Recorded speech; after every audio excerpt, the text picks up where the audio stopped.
संत रामपाल जी महाराज एक ऐसे महान संत जिन्होंने अपनी सतभक्ति, तत्व ज्ञान, करुणा और सेवा के बल पर समाज में नई मिसाल कायम की है। संत रामपाल जी महाराज की अगुवाई में उनके सभी सतलोक आश्रमों से समाज कल्याण के अद्भुत कार्यों ने समाज को सुनहरे भविष्य की एक नई उम्मीद दिखाई है। संत रामपाल जी महाराज से नाम दीक्षा लेने के बाद लाखों लोगों की लाइलाज बीमारियां जैसे कैंसर, एड्स आदि ठीक हुई। संत जी के ज्ञान से प्रेरित होकर उनके अनुयायियों ने लाखों यूनिट रक्तदान किया।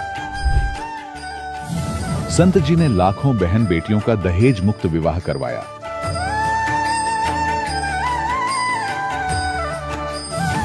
संत जी ने लाखों लोगों का नशा छुड़वाया, करोड़ों उजड़े परिवार बसे।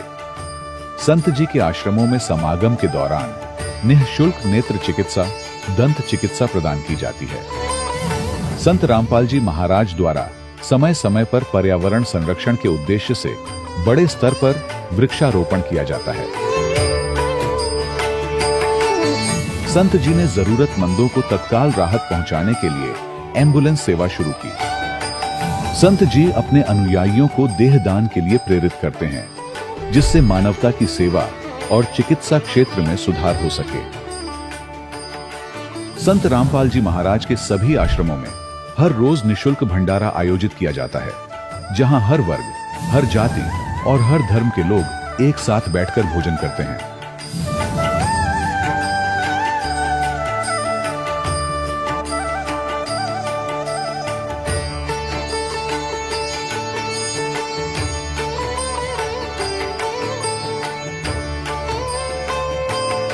संत रामपाल जी महाराज के आश्रम में हजारों बुजुर्गों को सम्मान और प्यार के साथ जीवन जीने का अवसर मिलता है। उनके खाने, रहने और स्वास्थ्य की पूरी जिम्मेदारी संत रामपाल जी महाराज उठाते हैं। अनाथ बच्चों के लिए संत रामपाल जी महाराज के सभी आश्रम किसी वरदान से कम नहीं। यहाँ उन्हें शिक्षा, संस्कार और भविष्य के लिए बेहतर अवसर प्रदान किए जाते हैं। चाहे बाढ़ हो, भूकंप या महामारी, संत रामपाल जी महाराज और उनके अनुयायी हमेशा ही जरूरतमंदों के लिए सबसे आगे खड़े रहते हैं। कोविड महामारी के दौरान संत रामपाल जी महाराज के आश्रमों से करोड़ों लोगों के लिए भोजन, दवाइयां और जीवन रक्षक सामग्रियां उपलब्ध कराई गई। चाहे गरीब की मदद हो या किसी शोषित और पीड़ित वर्ग के हक और सम्मान की लड़ाई, संत रामपाल जी महाराज ने हमेशा ही उनकी दबी आवाज को सरकारों तक पहुंचाया है और उन्हें उचित न्याय दिलवाने में अहम भूमिका अदा की है। समाज में आध्यात्मिक और सामाजिक मूल्यों के प्रति जागरूकता लाने में संत रामपाल जी महाराज हर कदम पर मानवता के सच्चे सेवक साबित हुए हैं। संत रामपाल जी महाराज का जीवन हमें सिखाता है कि सच्ची सेवा वही है जो निस्वार्थ भाव से की जाए। आइए हम भी इस महान सेवा के कार्य में इस महान संत से जुड़ें और संत रामपाल जी महाराज से नाम दीक्षा लेकर अपने जीवन को धन्य बनाएं।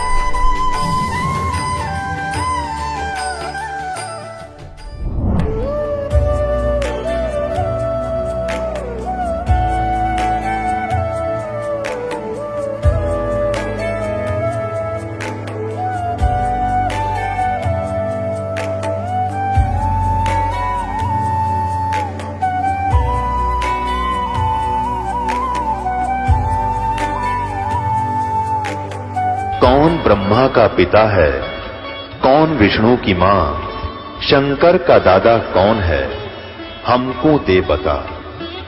ये जानने के लिए कृपया सुनिए। जगत गुरु तत्वदर्शी संत रामपाल जी महाराज के अमृत वचन सर्व पवित्र धर्मों के पवित्र शास्त्रों के आधार पर। दर्शकों, परमात्मा ने अपनी वाणी में कहा है कि गुरु गोविंद दोऊ खड़े काके लागू पाए, बलिहारी गुरु आपने गोविंद दियो मिलाए। यानी यदि आपको परमात्मा की प्राप्ति करनी है तो आपको अपने गुरु को परमात्मा के तुल्य मानना होगा।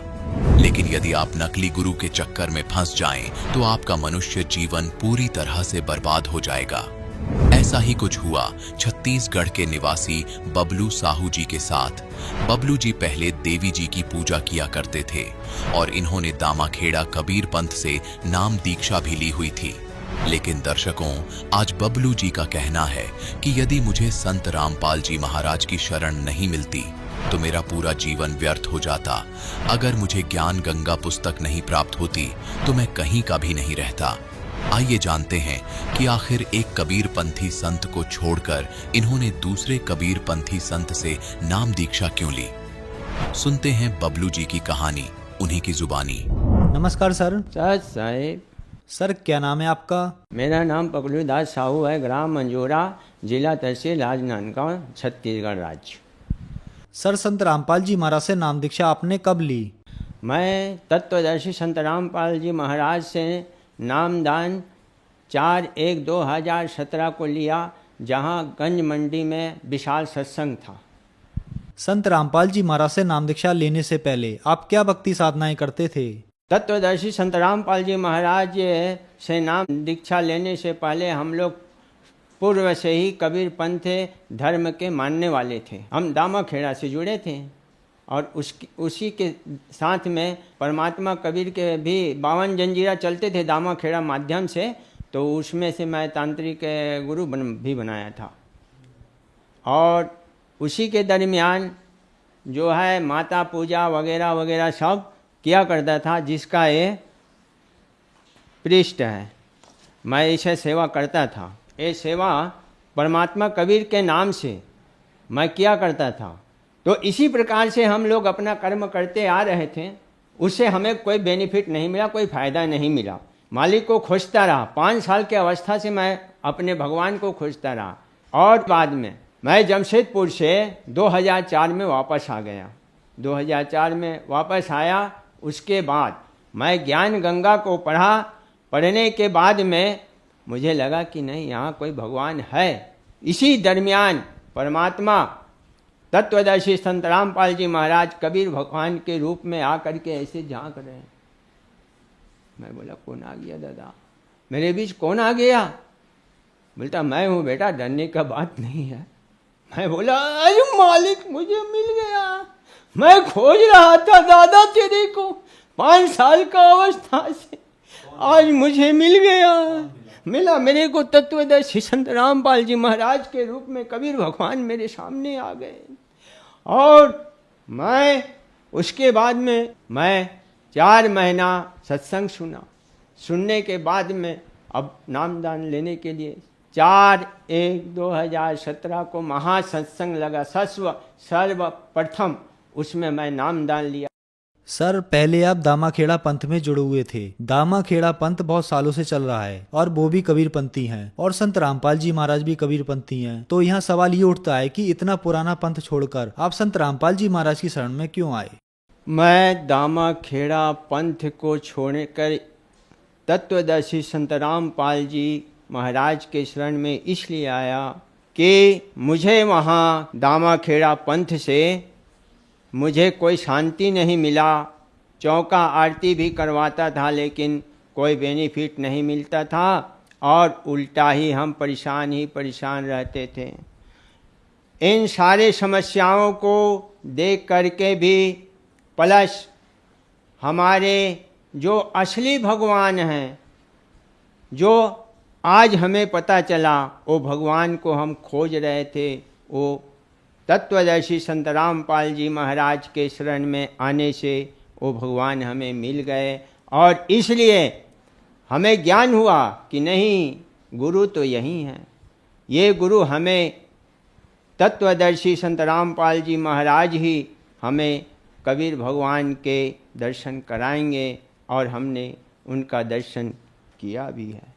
सर संत रामपाल जी महाराज से नाम दीक्षा लेने के बाद आपको क्या लाभ मिले? तत्वदर्शी संत रामपाल जी महाराज के शरण में आने से हमें अपने गृह निर्माण में सबसे बड़ा बेनिफिट मिला, फ़ायदा मिला। गुरु जी के शरण में आने से और आज हम अपने गृह का निर्माण करवा रहे हैं। तत्वदर्शी संत रामपाल जी महाराज के शरण में आने से हमें अपने शारीरिक लाभ प्राप्त हुआ। शारीरिक लाभ में हमारे कान के अंदर एक ट्यूमर हो गया था, जिसे दिखाने के लिए मैं डॉक्टर के पास जाने के लिए सोचा, लेकिन इसी दरमियान तो मुझे परमात्मा तत्वदर्शी संत रामपाल जी का नामदान लेने का मौका मिल गया और मैं नामदान लिया। नामदान लेने के बाद में मेरे अंतरात्मा में ये आभास हुआ कि भाई ये डॉक्टरों का डॉक्टर है, वैद्यों का वैद्य है और भगवानों का भगवान है। जब सर्व डॉक्टरों का डॉक्टर है तो मैं फिर डॉक्टर के पास इलाज कराने क्यों जाऊं? मेरे डॉक्टर तत्वदर्शी संत रामपाल जी महाराज मेरे इस रोग को ठीक करेंगे। ऐसा करके मैंने प्रण कर लिया और प्रण करके चुप बैठ गया। किसी डॉक्टर के पास मैं चेक कराने नहीं गया। और जब मैं प्रण कर लिया तो मेरे कान से एक रस्सी, जला हुआ रस्सी के तरह ऐंठते हुए कान से मेरा वह ट्यूमर का रोग निकल गया। तत्वदर्शी संत रामपाल जी महाराज के नाम लेने से, तत्वदर्शी संत रामपाल जी महाराज से नाम लेने के उपरांत सन 2019 दिनांक 25 समय 9:15 बजे मेरा प्राणघात हादसा हो गया। इस हादसा होने का एक ही कारण था कि मेरे घर से 10 कदम दूरी पर बड़ा सा गाय, एक बच्चा और एक बछड़ा रोड पे खड़ा हो गया। बीच रोड पे गाय खड़ी थी और बाजू में बछड़ा और इधर बच्चा। जब मैं आगे बढ़ रहा था तो बच्चा इधर भाग गया और बछड़ा इधर भागा। इससे मैं ब्रेक लगाया अपने गाड़ी पे, गाड़ी का ब्रेक पीछे से खुल गया। मैं इनको गाय और बछड़ा और बच्चे को बचाने के लिए अपने गाड़ी को पीछे मोड़ा। पीछे मोड़ने से मैं 2 फुट नाली में जाकर धंस गया और मैं नाली में गिर गया। साथ में मेरा बाइक का हैंडल मेरे हाथे में था और मैं 4 कदम आगे जाकर के मेरा सर फट गया। ये सारे फटे हुए हैं, फट करके झूल गया और झूलने के बाद तत्वदर्शी संत रामपाल जी महाराज मेरे दोनों कंधा को पकड़ करके और बाइक के साथ में खड़ा कर दिए। मैं सीधे खड़ा रहा, खून सारे बढ़ते रहे, पूरे खून से लाल हो गए, मेरे शरीर से खून निकल गया। इसके उपरांत भी मैं खड़ा रहा, लेकिन किसी ने मेरे को उठाया नहीं। इतने में मेरे ग्राम के एक बुजुर्ग जीवन सहारे और एक लड़का, दोनों ने मेरा बाह पकड़ करके और हमारे ग्राम के आंगनबाड़ी केंद्र के गेट पे ले जा करके बैठा दिए। इसी दरमियान हल्ला हुआ कि टाटा वाले पगलू दास मरने वाला है।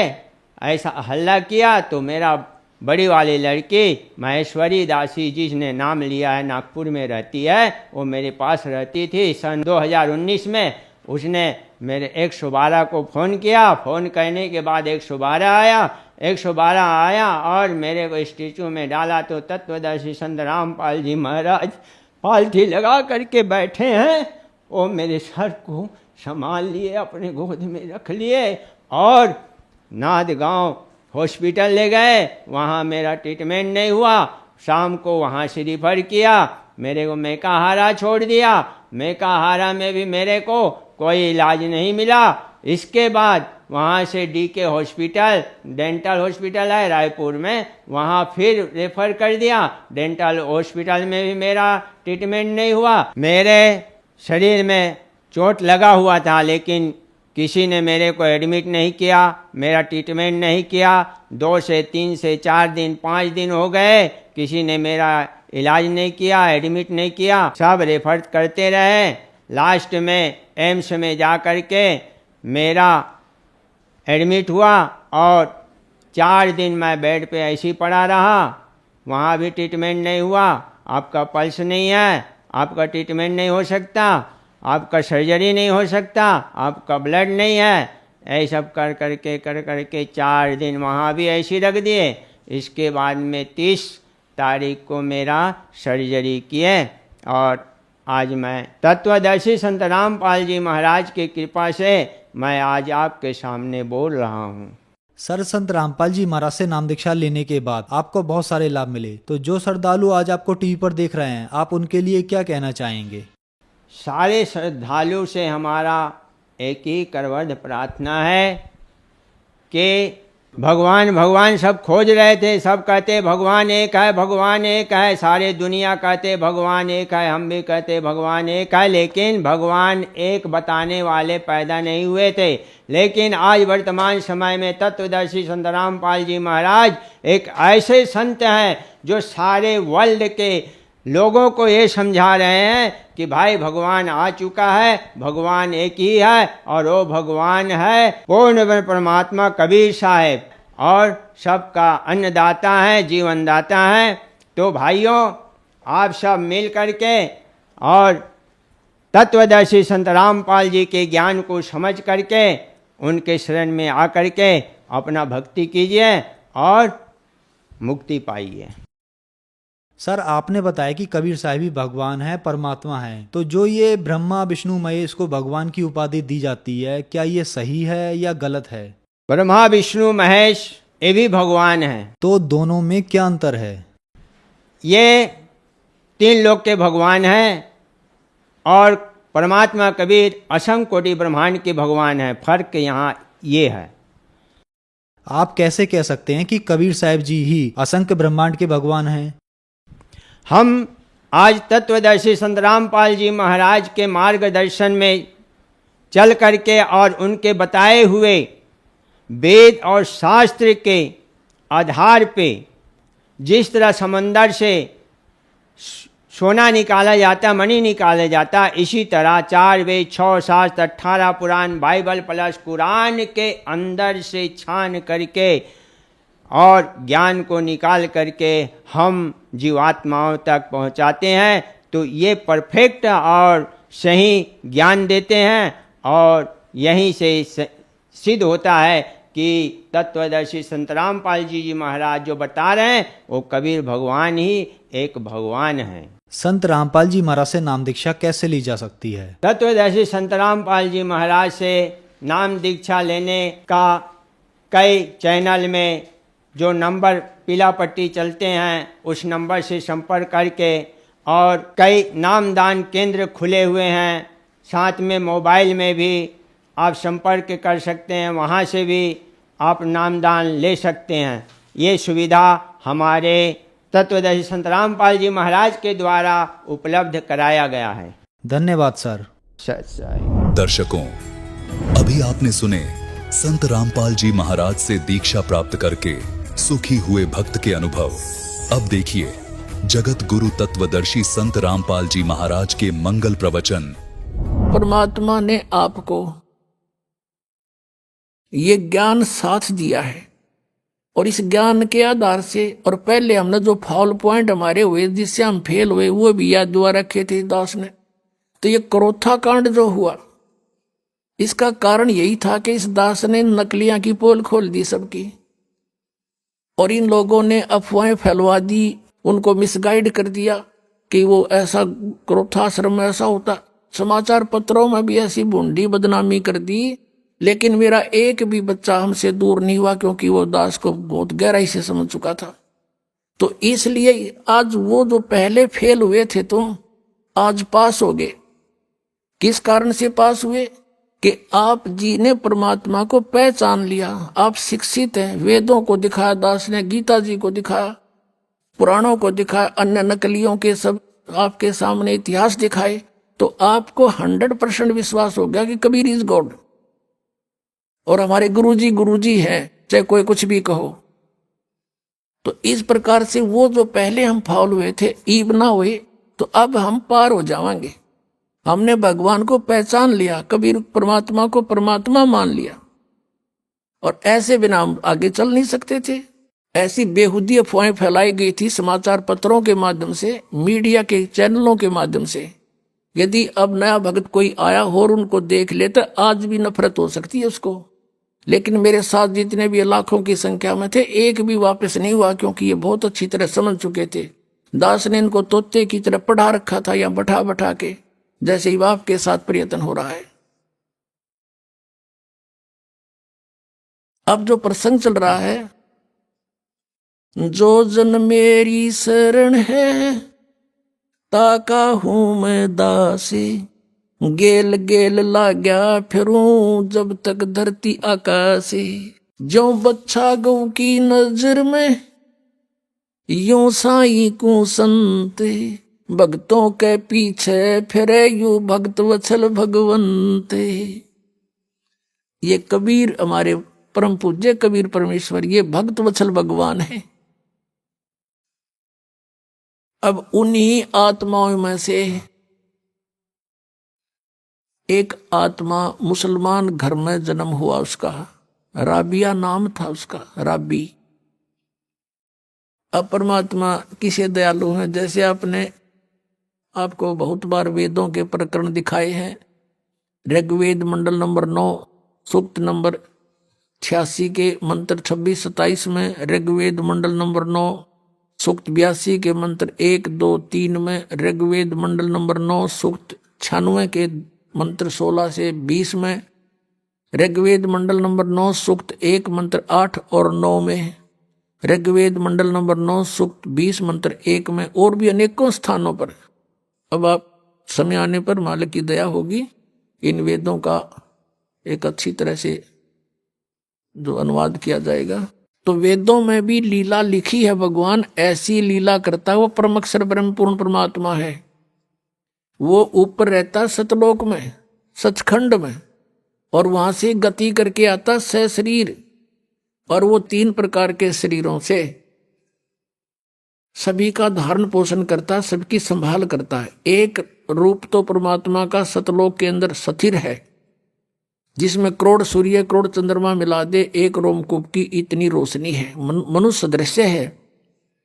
और दूसरे टाइप का जो शरीर मालिक धारण करते हैं, नवजात शिशु का रूप धारण करके प्रकट होते हैं किसी तालाब के ऊपर जल पर, इसलिए उसको नारायण बोलते हैं।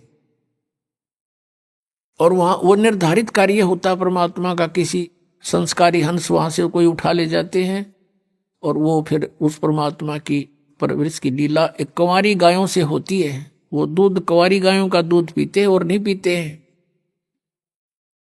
और वो परमात्मा वहां से चलकर आते हैं। वो कबीर देव है, कबीर साहब है वो, और अच्छी आत्मा को मिलते हैं, उनको ज्ञान देते हैं। तो इसी आधार से परमात्मा स्वयं भी कहते हैं, गोता मारूं स्वर्ग में जा बैठूं पाताले, कहे कबीर ढूंढता फिरूं अपने हीरे मोती लाले। ये खुद भगवान भी कहते हैं। और जिनको परमात्मा मिले वो भी यही बताते हैं, जैसे आदरणीय नानक साहिब जी को मिले बेई नदी पर सचखंड से सतलोक से सतपुरुष आए कबीर देव जी, और उनको बेई नदी से अंतर ध्यान करके सचखंड में लेकर गए, फिर वापस छोड़ा सतलोक से।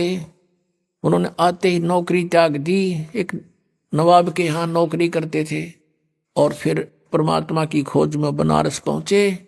और जहां देखा था ऊपर भी सतलोक में परमात्मा एक जिंदा महात्मा के रूप में आकर नानक साहिब जी को ऊपर लेकर गए थे। अब उसी रूप में परमात्मा सतलोक के अंदर विराजमान, उसी शकल में, और उसी रूप में जुल्हे का काम कर रहे बनारस में, काशी में। वहां जब जाकर देखा और सचमुच ये तो वो परमात्मा है जो मुझे सचखंड लेकर गया था, सतलोक में देखा था।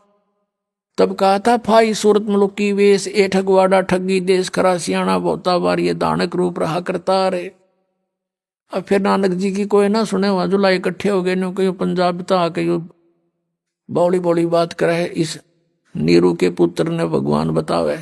अब कहने का भाव ये है कि जो लीला वेदों में लिखी है कि वो परमात्मा सतलोक से चलकर आता है और यहाँ पृथ्वी पर प्रकट होता है, अच्छी आत्माओं को जा जाकर मिलता है। आदरणीय मुलुकदास जी को मिले, आदरणीय दादू साहिब जी को मिले, आदरणीय गरीबदास साहिब जी को मिले, आदरणीय घीसा दास साहिब जी को मिले, गांव खेकड़ा जिला मेरठ उत्तर प्रदेश में। आदरणीय गरीबदास साहिब जी को मिले, गांव छुडानी, जिला झज्जर, हरियाणा में। और गरीबदास जी ने कहा था कि सर्व कला सतगुरु साहिब की अरियाए हरियाणे नू। तुम कहते हो भगवान हमने पाया है कोई नहीं, निराकार है, और मैं कह रहा हूँ हरियाए हरियाणे नू। गरीबदास जी कहते हैं मैं कह रहा हूँ हरियाए हरियाणे नू। परमात्मा यहाँ आए थे हमारे पास जब तक हरियाणा बना भी नहीं था, ज्वाइंट पंजाब था, और उस शब्द बोले गए हरियाए हरियाणे नू, परमात्मा के वचन से ये अलग क्षेत्र हरियाणा बन गया। नहीं तो आज हम इस वाणी को कैसे स्पष्ट करते कि हरियाए हरियाणे नू। तो ये हरियाणा क्षेत्र बना दिया मां, लेकिन बनवाना ही था ये। उनके कहते हैं साध वचन पलटे नीचे, पलट जा ब्रह्मांड। अब जो प्रसंग चल रहा है वहीं आते, इसी आधार से परमात्मा उस लड़की को मिले, राबिया को जा करके। 12-13 वर्ष की लड़की थी, खेतों से चारा लेकर आ रही थी। परमात्मा वहां एक कुएं पर बैठ गए, लड़की भी बैठ गई, क्योंकि पिछली आत्मा जो होती है, कहते हैं साधु दर्शन राम का, और मुख पे बसे सुहाग, दर्श उन्हीं को होते हैं जिनके पूर्ण भाग। कबीरा साधु दर्शन का साहिब आवे याद, वो है समय लेखे में, बाकी का समय बर्बाद। अब आत्मा साधु संत को देखकर बड़ी खुश होती है कि भगवान इन संतों के रूप में ही आता है। वो लड़की बैठ गई, परमात्मा के ऊपर तरफ देख कर एकदम आसक्त ऐसी होगी, खिंचाव सा बना कि तो महात्मा है कोई। तो उससे प्रश्न किया कि आप कौन हो, कहाँ से आए हो? तो परमात्मा ने कहा बेटी मैं अल्लाहू अकबर हूं। अब लड़की ने सोचा अल्लाहू अकबर है आपको, आप सचमुच? हाँ मैं बेटी मैं खुद खुदा हूं।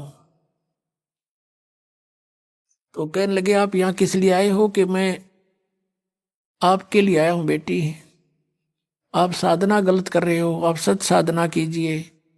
आप जो मुसलमान धर्म के अंदर साधनाएं करते हो ये साधनाएं पाप की हैं। मांस काट खाते हो, हैं तुम, ईद बकरीद मनाते हो, ये साधनाएं नहीं अच्छी नहीं है तुम्हारी। वो कहने लीजिए हम नमाज करते हैं, नमाज तो अच्छी बात है, वो तो प्रार्थना है प्रभु की, लेकिन करती किसके हो? अब किसी की एप्लीकेशन लिख कर चल पड़े, नाम अगले का लिखा नहीं कि किसको देनी है, किसी डीसी को देनी है या कमिश्नर को देनी है, नाम की तरह लिखा नहीं, साहब लिख दिया ऊपर। अल्लाह कहो साहब कहो तो कौन सुनेगा तेरी एप्लीकेशन ने? या नमाज तुम करते भी हो तो तुम भगवान किसके नाम भेज रहे हो? ये क्यों? तो बेचून अल्लाह है, बेचून है, फिर तारी तुम्हें क्या मदद करेगा? वो बेचून है तो निराकार है। तो लड़की वो तो मालिक के सामने इस अज्ञान का कहाँ ठिकाना है। लड़की बहुत प्रभावित हुई, कहा बेटा तुम असक जन्म हो गए भटकत्या ने, हैं? अब पिछले जन्म में मनुष्य थे तो अब मनुष्य हो गए, अगले जन्म में भक्ति ठीक ना हुई तो पशु बन जाओगे, या मनुष्य भी बन गए तो ये प्रोसीजर फिर शुरू तुम्हारा, ये कोई एंड है इसका? तो बेटी बहुत प्रभावित हुई और उसने कहा भगवान फिर क्या करूं? कि बेटी उपदेश ले मेरे से और भक्ति कर डट के, अपना भजन किया करे। कहने लगे जी ये साधना है जो मुसलमान धर्म की है कि ये ना करना बिल्कुल भी, जैसे मैं कहूँ ऐसे नमाज ये कर दो, मैं आपको बता रहा हूँ, भक्ति करते रहना और ये मांस मिट्टी नहीं खाना। जो बोले जी वो कंपलसरी कर देते हैं, नमाज भी करनी होती है, कि नमाज भी कर लेना लेकिन टेक का मत्था अपना यो मंत्र करती रहिए, बस हो गई नमाज। बोला जी ठीक है। तो उस लड़की ने उपदेश ले लिया, मालिक उपदेश देकर चले गए। इतनी प्रेरित होगी ज्ञान से, उसने फैसला कर लिया कि मैं विवाह नहीं कराऊंगी और अपना मोक्ष कराऊंगी। अब उसी दौरान घर वालों ने क्या किया, भाई लड़की युवा होगी, इसकी शादी तैयारी करो। लड़की ने घर वालों से कह दिया कि मैं विवाह नहीं करूंगी। और मुसलमान धर्म में एक विशेषता है कि लड़की को बैठा देंगे पहले और लड़की से पूछते हैं कि बेटी तुझे ये विवाह मंजूर है? अगर वो स्वीकृति दे देती है तो विवाह होगा, नहीं तो नहीं होगा। अब वो लड़की ने मना कर दिया, घर वाले भी असमंजस में पड़ गए, भाई अब निकाह हो ही नहीं सकता किसी सूरत में भी। माता पिता चिंतित हुए, बहुत समझाया, बेटी हमारी इज्जत का सवाल है, न्यू है, ऐसे है, 100 कुछ कहा। वो बोली मैं नहीं शादी करानी। अब घना चिंतित हो गया, माता पिता का अन्न छूट गया लोक लाज के कारण। तो लड़की को अपने आप को प्रेरणा हुई, सोचा उसने कि चलो देखी जाएगी, माँ बाप कहते हैं विवाह कर लेती हूँ, लेकिन आगे जाके अपने पति से मैं साफ कह दूंगी मैं संतानोत्पत्ति नहीं करूंगी। ये डिटर्मिनेशन करके उसने स्वीकृति दे दी। विवाह हो गया। एक बहुत अच्छे नेक व्यक्ति थे, अच्छा अधिकारी था, अफसर था, उससे उस बेटी का ब्याह हो गया मुसलमान के। तो वहां जाते ही उसने अपने पति से कह दिया, जी बात सुनो मेरी, मैंने एक प्रतिज्ञा कर रखी है अपने गुरुजी की कसम खा के कि मैं संतानों उत्पत्ति नहीं करूंगी, मैं गृहस्थ कर्म नहीं करूंगी, और यदि आप मेरे साथ जबरदस्ती करोगे तो मैं आत्महत्या कर लूंगी। ये मेरा फाइनल फैसला है। तब वो सोच गया भी ये बात क्या बनी। कहने लगा बात बता, फिर आपने निकाह स्वीकार क्यों किया था, मना कर देते, कोई आप पर प्रेशर थोड़ा ही था। उसने बता दिया कि ऐसे ऐसे मेरे माता पिता लोक लाज के कारण बहुत परेशान हो गए थे और मैंने इसलिए निकाह मंजूर कर लिया कि ये तो शांत रहे, आगे मैं आपसे अर्ज कर लूंगी। ये सोच कर आई थी, आपकी मर्जी, मेरी अर्जी मंजूर करो या ना करो।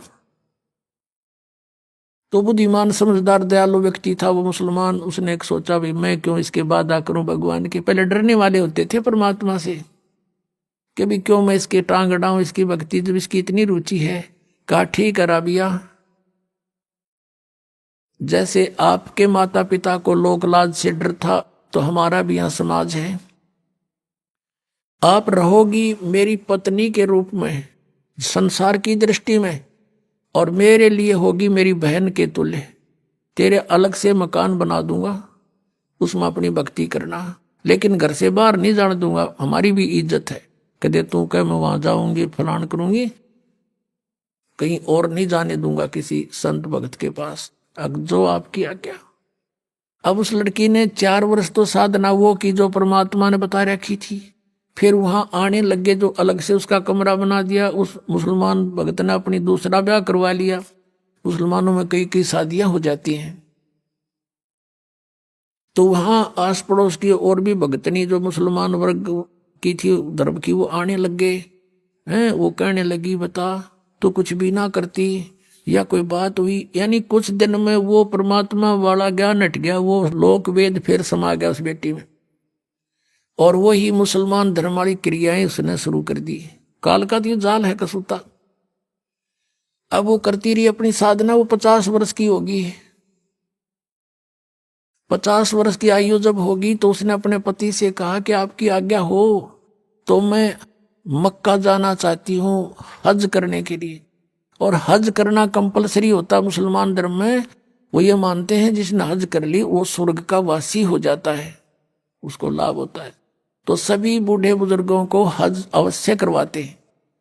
उसके पति ने सोचा कि भी मैंने देख लिया 30-35 वर्ष हो गए, मैंने कोई भी ऐसा इसका आचरण नहीं देखा, इसलिए उसने उसको अलाउड कर दिया कि आप जा सकते हो और कहो तो मैं आपके लिए कोई ऊंट की व्यवस्था कर दूं सवारी की। राबिया ने कहा नहीं मैं पैदल जाऊंगी। जैसा हमारी सोच है कि पैदल जाने तक घना लाभ होगा।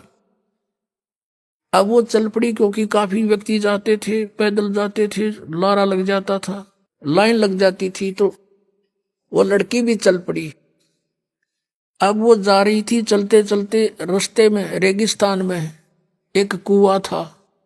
कुएं के पास एक कुतिया प्यासी थी, बहुत प्यासी थी। उसके छोटे छोटे नवजात बच्चे थे, साइड में बैठे थे, आंखें भी नहीं खुली थी उनकी, और वो बहुत प्यासी थी। और कभी तो राबिया के चरणों की तरफ आ रही है, फिर भागकर कुएं में झांक रही है। अब राबिया उसकी भाषा समझ गई कि इसको प्यास लगी है। कुएं पर देखा तो वहां कोई बाल्टी नहीं, कोई रस्सा नहीं, आसपास कोई गांव नहीं, कोई और व्यक्ति आसपास नजर नहीं आ रहा जहां से कोई साधन मांग लाऊं। अब उस लड़की ने आव देखा ना ताव देखा, अपने बाल पाड़े, लंबे लंबे बाल थे, वो बाल पाड़े नो एक एक बाल फटाफट सारे बाल पाड़ के और एक रस्सी बनाई। ये है मुसलमान, ये मांस खावर उदमस्ता रहे, ये मुसलमान नहीं है। वह लड़की थी मुसलमान। कहते दया बिना दरवेश कसाई, जिसके दया नहीं वो भगत किसा। लंबी लंबी इतनी लंबी रस्सी बांटी अपने बाड़ा थे, बहुत नीचे जल होते थे, और अपने वस्त्र निकाल कर, पहले मोटे मोटे खद्दर के कपड़े होते थे, वो कपड़े निकाल कर उसका बांध कर और पानी में भिगोए।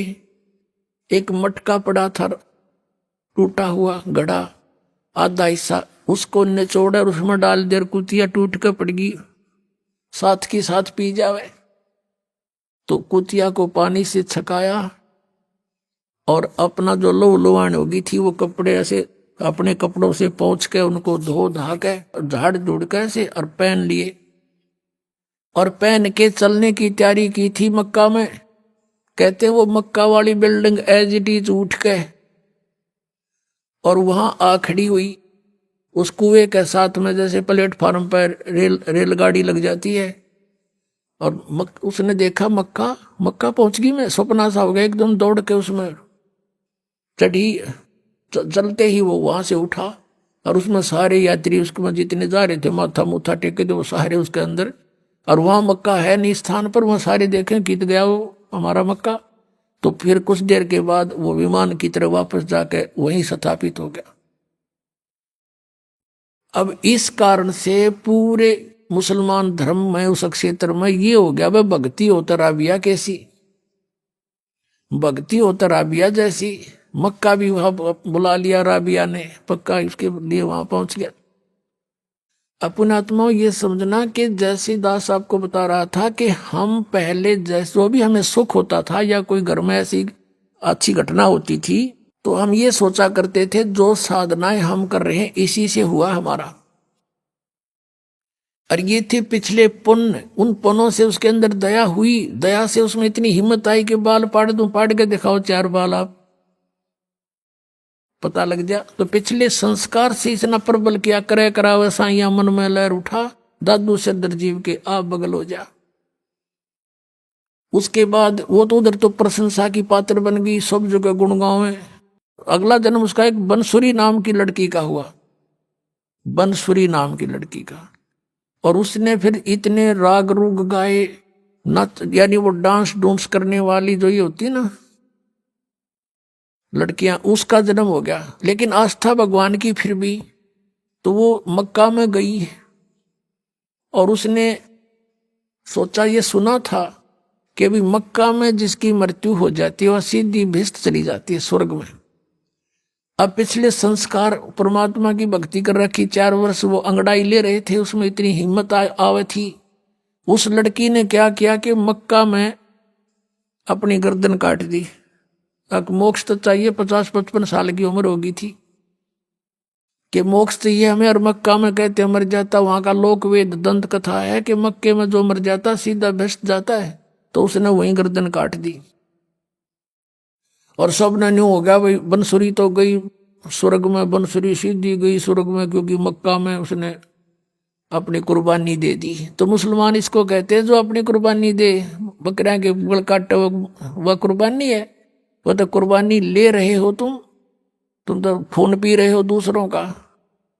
ऐसे ही हिंदू लोग करते हैं, बकरियां चढ़ाते हैं माता के, माता वो बकरे खावेगी, काजू खाओगी, किशमिश खाओगी, वह तो जलेबी खावेगी।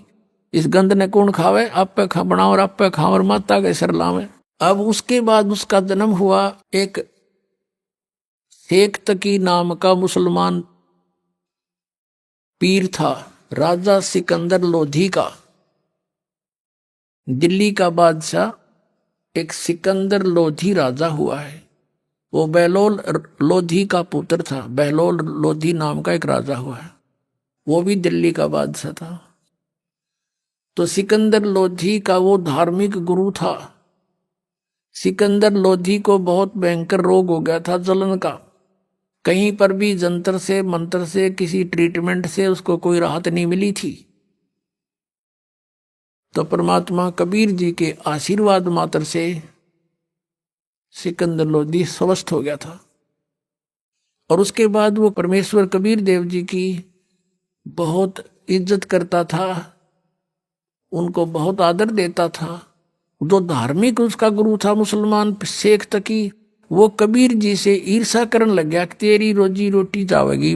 राजा का ज्यादा इसमें प्रेम बढ़ गया। वजीर और फकीर आपस में ईर्षा करे बिना रहा ना करे। तो बहुत ज्यादा ईर्षा करने लग गया। उसने सोची कबीर जी को नीचा दिखाऊं। अब किसी तरह कबीर जी को राजा की दृष्टि से गिरा दूं इसको। ऐसे अवसर की खोज करने लगा। एक दिन राजा सिकंदर लोधी कबीर परमेश्वर जी को साथ लेकर काशी से लौट रहे थे, बनारस से दिल्ली आ रहे थे। शेख तकी भी साथ था। एक दरिया पर पड़ाव डाला रात्रि बिताने के लिए। तो उधर से शेख तकी ने अपना बेरुखी दिखाई राजा के प्रति।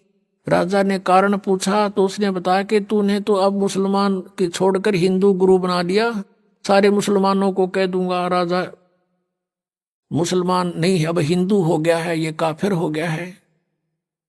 राजा को पता था कि इसने एक बार मुसलमानों को कह दिया सब मेरे से विमुख हो जाएंगे, मेरा राज्य जाएगा, सब इसकी मुट्ठी में है। तभी सिकंदर लोधी शेख तकी को इसलिए साथ रखता था कि कम से कम इसका मुंह चुप रहे, ये ठीक रहा रहे और सब समाज मेरे साथ रहे मुसलमान। राजा को बड़ी चिंता हुई। परमेश्वर साथ थे अलग टेंट में। राजा से पूछा कि क्या कारण है, टेंशन किस बात की। सिकंदर लोधी ने सब कारण बता दिया। अभी आपने सुने संत रामपाल जी महाराज के मंगल प्रवचन। आइए अब सुनते हैं संत रामपाल जी महाराज से नाम दीक्षा लेकर सतभक्ति करके अद्भुत लाभ प्राप्त करने वाले अनुयायी के विचार। दर्शकों, वेदों में प्रमाण मिलता है कि यदि साधक की मृत्यु हो गई हो तो परमात्मा अपनी शक्ति से अपने साधक की आयु 100 वर्ष बढ़ा देता है। दर्शकों, वेदों की ये बातें आज सत्य होती दिखाई देती हैं। जी हां, हम बात कर रहे हैं फरीदाबाद के रहने वाले प्रकाश चंद जी की, जो पहले आर्य समाज के द्वारा बताई गई भक्ति साधना किया करते थे और शंकर भगवान को इष्ट रूप में पूजते थे। इतनी भक्ति साधना करने के बावजूद भी इन्हें कोई लाभ नहीं मिला। लेकिन आज संत रामपाल जी महाराज से नाम दीक्षा लेने के बाद इनका कहना है कि संत रामपाल जी महाराज ने मेरी आयु बढ़ा दी। आइए जानते हैं कि प्रकाश चंद जी ऐसा क्यों कह रहे हैं। सुनते हैं प्रकाश चंद जी की कहानी, उन्हीं की जुबानी। सर नमस्कार। साहिब सर क्या नाम है आपका? इंजीनियर प्रकाश चंद, मैं भरतपुर डिस्ट्रिक्ट राजस्थान का रहने वाला हूं। मैं फरीदाबाद में जेसीबी ग्रुप में सर्विस करता हूं। सर संत रामपाल जी महाराज से कब से जुड़े आप? सर 14 फरवरी 2013 को मैं संत रामपाल जी महाराज से जुड़ा और परमात्मा की ऐसी दया हुई कि मैं पहले ये नहीं जानता था कि संत रामपाल जी महाराज कौन है, परमात्मा कौन है, कैसे मिलेगा, कुछ नहीं है। मेरे बड़े भैया 10 साल से संत रामपाल जी महाराज से जुड़े हुए थे। कहते थे कि परमात्मा संत रामपाल जी महाराज पृथ्वी पे आ चुके हैं, आप दीक्षा लीजिए, भक्ति करिए, कुछ नहीं रखा है इनमें। मैंने कहता था क्या भैया आप भी ड्रिंक करने दो, सिगरेट पीने दो, इंजीनियरिंग की है, थोड़ी मौज मस्ती लेने दो, जिंदगी में जीने दो, परमात्मा को भी बाद में मिलेंगे। सर संत रामपाल जी महाराज से नाम दीक्षा लेने से पहले आप किन देव देवताओं की भक्ति करते थे? सर एक्चुअली में हम आर्य समाजी थे और हमारी कास्ट गोस्वामी है, तो हम भोले बाबा को भी मानते थे। मंदिर पूजा, ये ब्रह्मा विष्णु दीपावली, ये सब कुछ मानना हमारा एक रीति रिवाज ही है, क्योंकि धर्म में सभी ये धर्म माने जाते हैं। बट मेरे भैया को जब 10 साल पहले ज्ञान हुआ तो उन्होंने बताया कि परमात्मा तो कोई और है, तुम किस चक्कर में पड़े हुए, ये सारी चीज़ें छोड़ो, संत रामपाल जी महाराज की शरण में आओ, क्योंकि परमात्मा आ चुके हैं, तुम्हें एक नाम दे रहे हैं, उसको लीजिए। हम कहते थे ठीक है, हम तो इसी साधना में ठीक है, हमें भी लाभ हो रहा है, आपको भी लाभ हो रहा है और सब कुछ ठीक चल रहा है, कोई प्रॉब्लम नहीं है। सर संत रामपाल जी महाराज की शरण में कैसे आए? भैया को 8 साल हो गया बताते बताते, लेकिन मेरे कभी कानों पे भी हवा नहीं गई, क्योंकि काल का इतना प्रचंड रूप है कि आपका ध्यान जी आएगा ही नहीं। मेरी मॉम एक्सपायर हुई थी 2 फरवरी 2013 को, तो मैं उनको गंगा जी छोड़ने के लिए गया था। मेरे को बिल्कुल पता नहीं था कि लोग कैसे जीते। मैं शराब में, नशे में धुत और पीता था, बिना पानी के भी पी लिया, ऐसे ही शराब पिया कि बस पीते पीते मुझे पता ही नहीं था। बट परमात्मा की दया थी कि मुझे उनकी लाइन पे लेना था, तो मालिक ने मेरा ज्ञान योग खोल दिया। और जब उधर से आते समय परमात्मा ने मुझे चलती हुई बस में से ऐसी व्यवस्था कर दी, मालिक ने सोते हुए वाली बस मिली थी, जिसको हम डीलक्स बस कहते हैं। रास्ते में मैं आ रहा था सोते हुए, तो मालिक ने मेरी शरीर से मेरा शरीर छुड़ा दिया संत रामपाल जी महाराज ने, और उसको सतलोक लेके गए। तो सामने देखा कि बहुत बड़ा एक गुमज है जिसमें संत रामपाल जी महाराज मुख बैठे हुए हैं। और मैंने कहा मालिक परमात्मा आप दिखते हो?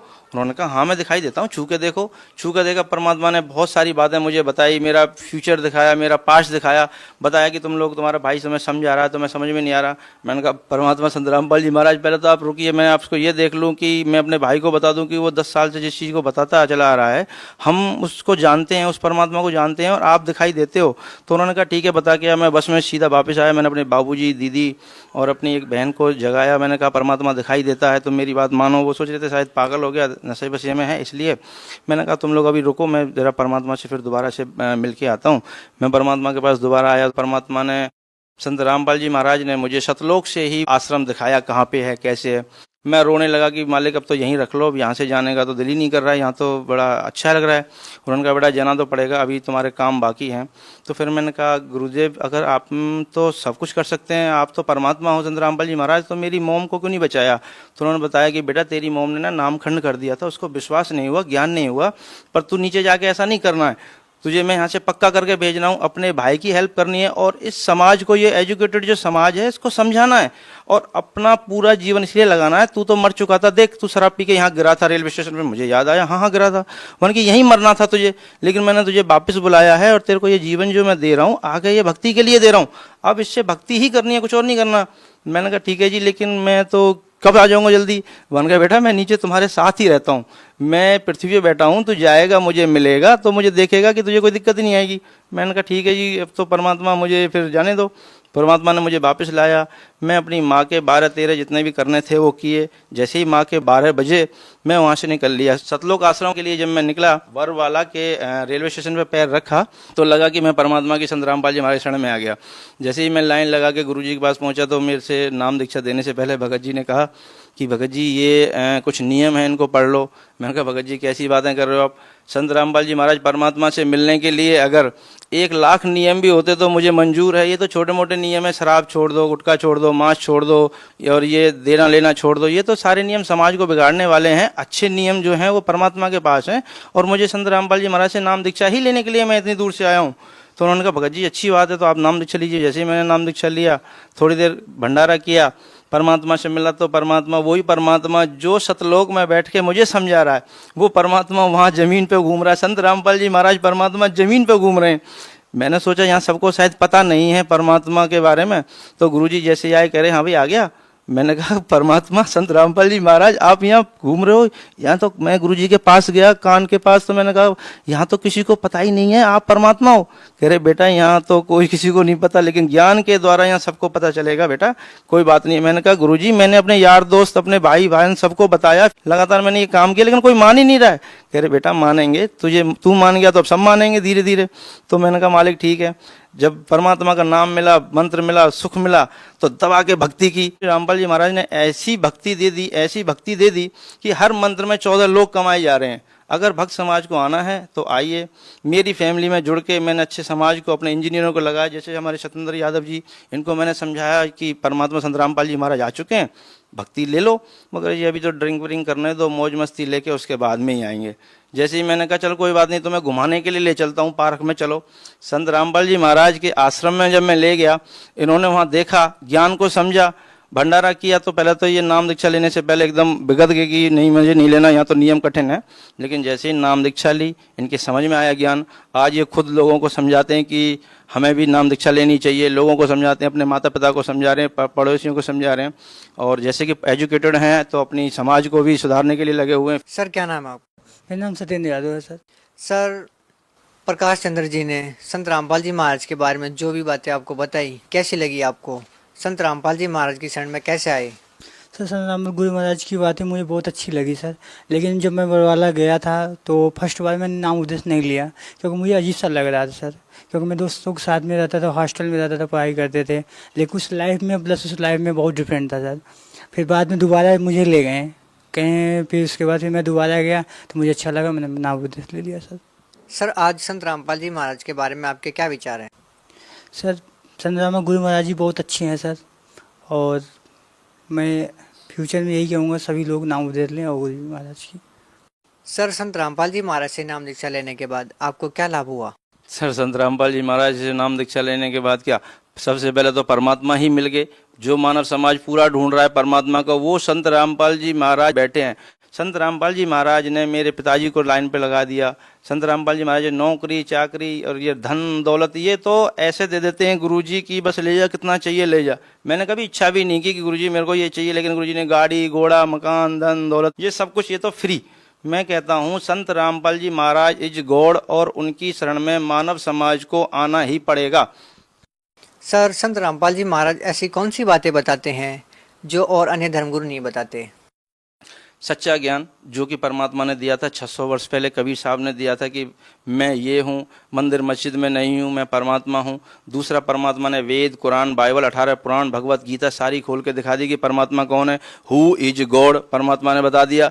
तो मुझे जब भी गुरुजी कभी भी दिखाई देते हैं, सामने आते हैं, परमात्मा ही दिखाई देते हैं। मुझे कभी लगा ही नहीं कि संत रामपाल जी महाराज एक इंसान हैं या गुरु हैं। लोग कहते हैं परमात्मा दिखाई देता है, मैं कहता हूँ परमात्मा हर जगह दिखाई देता है। परमात्मा के कुछ मैं आपको फ़ायदे भी बताना चाहता हूँ। जैसे कि कहते हैं कि परमात्मा को ऐसे मान लो, मैं और हमारे स्वतंत्र इंजीनियर जी एक दिन बाइक पे थे। जब हम बाइक पे थे तो हमारे दोनों ट्रकों के बीच में से एकदम हमारी गाड़ी फंस गई थी। हमने गाड़ी को छोटे हुए देखा। एक बार गाड़ी में ब्रेक नहीं थे, सामने से गाड़ी आई तो गाड़ी में एकदम ब्रेक लग चुके थे। मेरे साथ तो कितनी बार हुआ है, मैं एक बार एक ट्रैक्टर के बीच में से पार हो गया अपनी 4 व्हीलर गाड़ी लेके। मैंने वापस में देखा तो ट्रैक्टर नहीं तो मोटरसाइकिल। तो ये तो छोटी मोटी चीज़ है। परमात्मा को बचाना, ब्रह्मांड बनाना, दोबारा से बिगाड़ देना, एजटी मुझे मार देना, दोबारा से जिंदा कर लेना, ये संत रामपाल जी महाराज के लिए एक छोटी सी चीज है। ये तो परमात्मा ने एक वाल के बराबर समझा। संत रामपाल जी महाराज को जब तक एजुकेटेड समाज नहीं समझेगा कि हु इज गॉड, तब तक भारत समाज ऐसा ही घूमता रहेगा। मेरे सारे दोस्त पढ़े लिखे इंजीनियर, यहाँ तक कि मैं जब बाहर जाता हूँ, कभी किसी फैक्ट्री में जाता हूँ, मीटिंग्स करता हूँ, ट्रेनिंग्स देता हूँ, तो मैं कहता हूँ भाई हु इज गॉड परमात्मा संत रामपाल जी महाराज मान लो। लोग कहते हैं भाई हम कैसे मान लें? अब आज नहीं मानोगे, मानना आपको यही है कि संत रामपाल जी महाराज इज गॉड। और कैसे गॉड हैं आपको ये जानना है तो आप सत्संग देखिए, बुक्स पढ़िए जो कि ज्ञान गंगा के नाम से है, या किसी भगत के अटैच में आ जाइए। सर, ज्ञान गंगा पुस्तक कैसे मिल सकती है? बहुत सुना है ज्ञान गंगा पुस्तक के बारे में। संत रामपाल जी महाराज जी के शिष्य ज्ञान गंगा पुस्तक के बारे में बहुत महिमा सुनाते हैं। सर, जो श्रद्धालु ज्ञान गंगा पुस्तक लेना चाहते हैं वो कैसे प्राप्त कर सकते हैं? परमात्मा ने 50 रुपये में किताब बनाई है और 10 रुपये की बेचते हैं, क्योंकि जो आदमी इंटरेस्ट लेगा वो 10 रुपये में कम से कम उस बुक को पढ़ने के लिए खरीदेगा। और यदि फ्री में मंगवाना चाहें तो? अगर फ्री में मंगवाना चाहें तो आप जहां भी सत्संग देख रहे हैं उस पर नीचे लाइन चलेगी, उस पर लिखा हुआ इस नंबर पे फ़ोन करें, आपके घर बुक पहुंच जाएगी। आपने अगर सुख भोगना है, परमात्मा की शरण में आना है, अपने बीवी बच्चों को सुरक्षा देना है या धन प्राप्त करना है, ये छोटी मोटी चीज़ें अगर चाहिए तो आप आइए, आशीर्वाद लीजिए, हो जाएगा। धीरे धीरे जब आपको ज्ञान होगा तो आपको समझ में आएगा कि मोक्ष ही सबसे बड़ी चीज़ है, परमात्मा को प्राप्ति करना ही सबसे बड़ी चीज़ है। मैं आज खुद सर्विस करके आज आपके पास आया हूँ कि मैं एक एजुकेटेड मानव समाज को या ग्रामीण समाज को ये संदेश देने के लिए यहाँ तक आया हूँ कि आप संत रामपाल जी महाराज के सत्संग को देखिए, किसी भी भगत के अटैच में रहिए, ज्ञान गंगा बुक मंगाइए, आपको मिलेगी, आप उसको पढ़िए, जिससे आपका मनुष्य जीवन सफल हो जाए। वरना आप यहाँ से मरने के बाद खाली हाथ जाओगे, आपको कुछ नहीं मिलेगा। आपने नरक नहीं देखा, मैंने देखा है। आपने मृत्यु दंड नहीं देखा, आपने इस जीवन में सिर्फ सुख देखे, आपने कुछ नहीं देखा। संत रामपाल जी महाराज के अटैच में जल्दी से जल्दी आइए। उनके बारे में ये मत सोचिए लोग क्या कहते हैं, क्योंकि जीवन आपका है, आपको बचाना है। आप जल्दी जल्दी संत रामपाल जी महाराज की शरण में आइए। सर, भगत समाज कैसे निर्णय करे कि संत रामपाल जी महाराज जी पूर्ण गुरु है या अन्य? हर माँ बाप अपने बच्चे को ज्ञान सिखाने के लिए एजुकेटेड करते हैं, क्योंकि वो बुराई और भलाई को सीख जाए। ऐसे ही परमात्मा ने भी ज्ञान को उत्तम रखा है। जब तक आप ज्ञान नहीं समझ पाओगे, आपको पता नहीं चलेगा नकली नोट कौन सा है, असली नोट कौन सा है। तो आप जब तक परमात्मा का, संत रामपाल जी महाराज का सत्संग नहीं सुनेंगे, तब तक आपको समझ में नहीं आएगा कि कौन गुरु सच्चा है, कौन गुरु सच्चा नहीं है। जिस दिन आपको संत रामपाल जी महाराज का ज्ञान हो गया, उस दिन आपको पूरे ब्रह्मांड में, इस संसार की बात अलग है, पूरे ब्रह्मांड में 21 ब्रह्मांड में ब्रह्मा विष्णु महेश को भी आप ज्ञानी हैं अज्ञानी हैं ये आपको पता चल जाएगा। सर, आपको पूर्ण विश्वास है कि जो भक्ति संत रामपाल जी महाराज आपको दे रहे हैं वो सही है? अगर ज्ञान से बताऊं तो मैंने गुरु नानक साहब की वाणी को पढ़ लिया और गीता में जो लिखा है उसको जान लिया, कुरान के वेद के बारे में, क्योंकि मैं आर्य समाजी हूं तो मुझे पता ही है, और बाद में मुझे पता चला गुरुजी के ज्ञान के देने के बाद में। बट मैं कहता हूं कि परमात्मा ही संत रामपाल जी महाराज, और जो भक्ति परमात्मा दे रहे हैं उससे आप 100% आपको सुख मिलेगा, 100% आप सतलोक जाएंगे, 100% संत रामपाल जी महाराज इज गॉड। सर, जो श्रद्धालु आज भी संत रामपाल जी महाराज से जुड़ना चाहते हैं, वो संत रामपाल जी महाराज से कैसे नाम दीक्षा लें? मैं उन भक्तों से, उन माताओं से, उन बहनों से ये कहना चाहता हूँ, गुरु जी ने, परमात्मा के शब्द में शक्ति है। संत रामपाल जी महाराज ने आशीर्वाद दे दिया है। परमात्मा ने जगह जगह सेंटर खुलवा दिए हैं, पलवल में, दिल्ली में, राजस्थान में, यूपी में। आप जल्दी से जल्दी संत रामपाल जी महाराज के किसी भी सेंटर पे जाइए, वहाँ लैपटॉप पे, कंप्यूटर पे, जैसे भी आपको संत रामपाल जी महाराज से नाम उपदेश मिले, नियमों को मत देखिए। नियमों सिर्फ समाज को सुधारने के लिए हैं। आप नियमों को पढ़ के संत रामपाल जी महाराज से नाम दीक्षा दीजिए और डट के भक्ति करना शुरू कर दें। यही मैं समाज से चाहता हूँ। सर बहुत बहुत धन्यवाद आपका। साहेब। संत रामपाल जी महाराज एक ऐसे महान संत जिन्होंने अपनी सतभक्ति, तत्व ज्ञान, करुणा और सेवा के बल पर समाज में नई मिसाल कायम की है। संत रामपाल जी महाराज की अगुवाई में उनके सभी सतलोक आश्रमों से समाज कल्याण के अद्भुत कार्यों ने समाज को सुनहरे भविष्य की एक नई उम्मीद दिखाई है। संत रामपाल जी महाराज से नाम दीक्षा लेने के बाद लाखों लोगों की लाइलाज बीमारियां जैसे कैंसर, एड्स आदि ठीक हुई। संत जी के ज्ञान से प्रेरित होकर उनके अनुयायियों ने लाखों यूनिट रक्तदान किया। संत जी ने लाखों बहन बेटियों का दहेज मुक्त विवाह करवाया।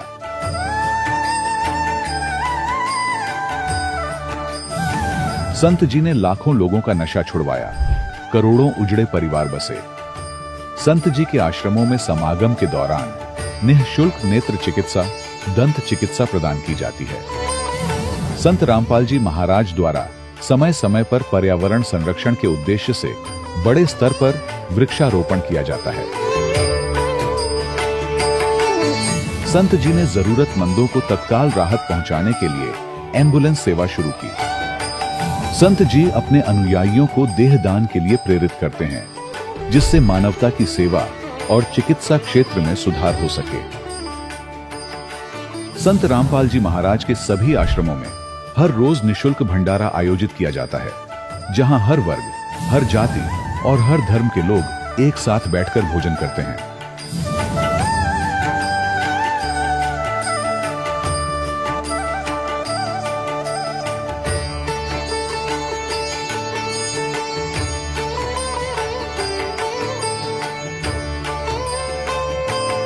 संत रामपाल जी महाराज के आश्रम में हजारों बुजुर्गों को सम्मान और प्यार के साथ जीवन जीने का अवसर मिलता है।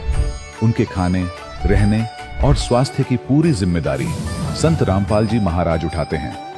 अनाथ बच्चों के लिए संत रामपाल जी महाराज के सभी आश्रम किसी वरदान से कम नहीं। यहाँ उन्हें शिक्षा, संस्कार और भविष्य के लिए बेहतर अवसर प्रदान किए जाते हैं। चाहे बाढ़ हो, भूकंप या महामारी, संत रामपाल जी महाराज और उनके अनुयायी हमेशा ही जरूरतमंदों के लिए सबसे आगे खड़े रहते हैं। कोविड महामारी के दौरान संत रामपाल जी महाराज के आश्रमों से करोड़ों लोगों के लिए भोजन, दवाइयां और जीवन रक्षक सामग्रियां उपलब्ध कराई गई। चाहे गरीब की मदद हो या किसी शोषित और पीड़ित वर्ग के हक और सम्मान की लड़ाई, संत रामपाल जी महाराज ने हमेशा ही उनकी दबी आवाज को सरकारों तक पहुंचाया है और उन्हें उचित न्याय दिलवाने में अहम भूमिका अदा की है। समाज में आध्यात्मिक और सामाजिक मूल्यों के प्रति जागरूकता लाने में संत रामपाल जी महाराज हर कदम पर मानवता के सच्चे सेवक साबित हुए हैं। संत रामपाल जी महाराज का जीवन हमें सिखाता है कि सच्ची सेवा वही है जो निस्वार्थ भाव से की जाए। आइए हम भी इस महान सेवा के कार्य में इस महान संत से जुड़ें और संत रामपाल जी महाराज से नाम दीक्षा लेकर अपने जीवन को धन्य बनाएं।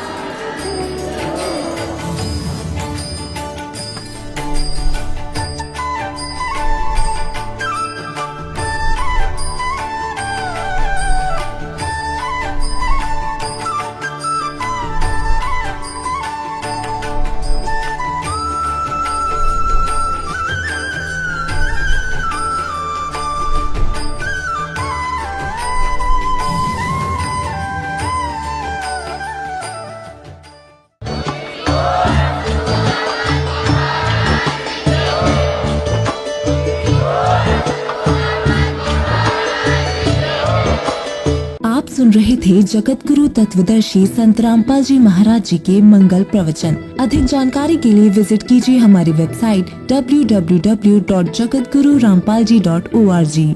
संत रामपाल जी महाराज जी के शुभ आशीर्वाद से पूरे विश्व भर में 500 से भी ज्यादा नाम दीक्षा केंद्र हैं, जिन पर संत रामपाल जी महाराज जी द्वारा ऑनलाइन निशुल्क नाम दीक्षा दी जा रही है। अपने नजदीकी नाम दीक्षा केंद्र का पता करने के लिए संपर्क करें 8222880541।